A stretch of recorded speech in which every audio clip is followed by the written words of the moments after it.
Colorado Rockies spring training, talking stick, one of the coolest spring training facilities I've ever been to. We're with Kris Bryant. Last time I ran into you was 2015. You're about to be a rookie of the year that year. We had an interview with you at spring training, but that's at the Cubs complex. Now we're over here with the Rockies. Both of them are equally cool. Let's face it, it's as good as it gets. When I was playing way back in the late 80s, some of the complexes we went to in spring training, Kris, you would have laughed at it. But to have you here now after winning a World Series for the Cubs, watching it with my mom, my grandfather had already passed, my great-grandfather had already passed. Huge Cub fans never got to see it happen. When you made that play and you threw that guy out at first, Chicagoland, Chicago Cub fans all over the world, their hearts stopped. What was that like for you, being that guy that made the play to end a 108-year drought? Yeah, I mean, I think my heart probably stopped too. No, I mean, it's a really cool experience that I have in my career and on my resume, and just something that, growing up you dream of, being in that situation. And I just hope that all that experience that I learned there, I'm able to bring to these guys here and teach them some things along the way, and hopefully, get to experience that again. Now we got to turn back the clock to your childhood Sandlot days. We always have to tell that story. What set you apart from the other kids in the neighborhood? What was it that made you want to play this game at the top level? Yeah, well, I mean, my dad obviously played the game, and he's taught me a lot about the game. But yeah, baseball was really the only sport I really wanted to play. Every day after school we'd go in the cul-de-sac, and I had a couple of friends in the neighborhood, and we'd just play wiffle ball until the sun went down. And then I went in and did my homework, and this was like literally every day we'd go out there and play. And I just think I had a love for it from early on, and also a little bit of skill too. When you're good at something, you just want to keep doing it. And but yeah, those are honestly some of the best days of my life. Now, this is Vegas cul-de-sac, summertime. Man, it was cooking. That wiffle ball might melt. Yes, it was. I mean, but thankfully we all had pools to jump into in between innings. But yeah, I mean, I don't know. When you're young, you don't really realize how hot or how cold it is. You just want to be out there with your friend playing ball, and that's what we did literally every day. Now, USD, I saw some monuments over there.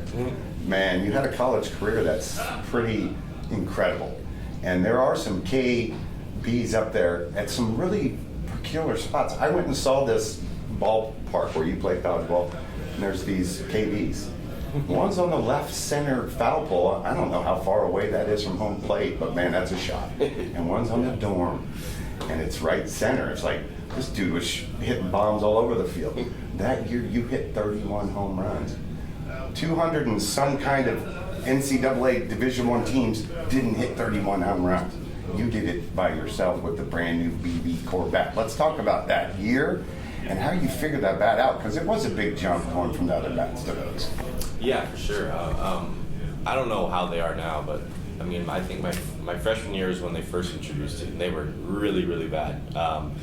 And obviously they figured it out over time. But yeah, I mean, that year, I don't know, kind of blacked out that whole year. But yeah, it's a funny story. The one in left field actually had a teammate with the Cubs, James Norwood, and I was telling him the story about it. And he told me he went to St. Louis, and I was like, oh, I think I hit a home run against you guys. Actually, probably my furthest home run I've ever hit. And he's like, yeah, that was off of me. So it's funny. That game, I don't know, that ball just kind of disappeared over the lights. It was honestly the first home run I've hit. But yeah, it's cool. USD, I mean, going to college was probably the best decision I've made in my baseball career, and some of the most fun I've had on the baseball field, the best memories I've made, and it's just, such an amazing school, an amazing experience, and I would definitely recommend college for any, high school prospect out there. Well, USD, man, I went and checked that campus out.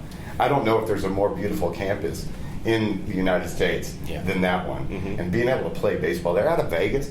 That was a nice little shift in weather too, because San Diego baseball weather is really good. Yeah, it's paradise there. I mean, there wasn't.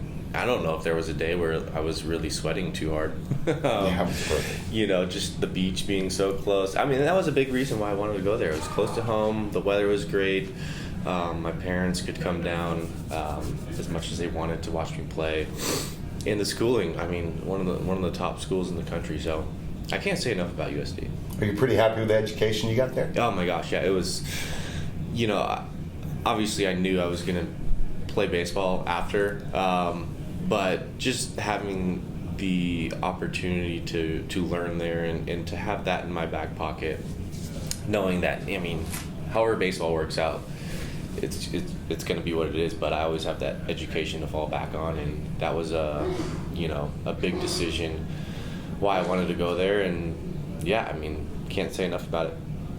Colorado, beautiful ballpark to play in. I lived there for a really long time. My kids grew up there, went to Heritage High School. How do you like living in Colorado? It's beautiful. I mean, it's kind of weird how my whole career has come full circle. I mean, I a lot of scout ball tournaments in Denver, and from early on in high school, I always loved the city of Denver. I love the Four Seasons. I love just the scenery there. It's beautiful, and now getting to live there with my family. We love it there. It's we can't say enough good things about it, and excited to have 5 more years there.